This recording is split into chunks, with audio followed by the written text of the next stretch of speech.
Good afternoon, sir. Yes. Sir, how do you respond to the drug use accusations made by no less than your sister, Senator Amy Marcos, against you and the First Family?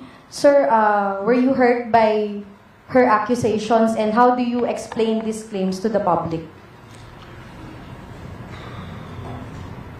It's anathema to me to talk about family matters generally in public. I do not like to. We do not like to show our dirty linen in public. I'll just say this much. For a while now, we've been very worried about my sister.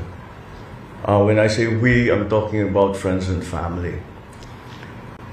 And the reason that is because the lady that you see talking on TV is not my sister.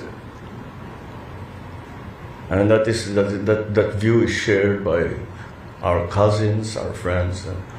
Hindi siya yan. Hindi siya yan. So that's why we worry. So we are very worried about her.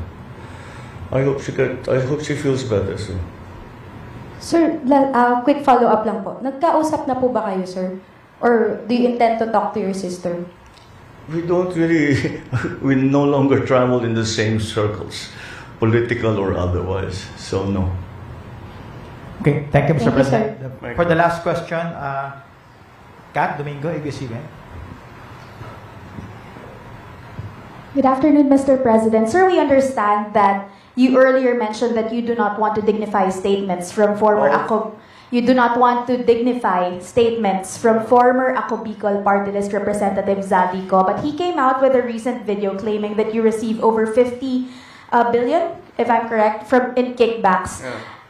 We know that you don't want to respond to this anymore, but the public begs for your answer. How do you actually convince the public that in this battle of he said versus you said, how do you convince the public that you are the more credible side of the story, and how do you respond to his allegations directly?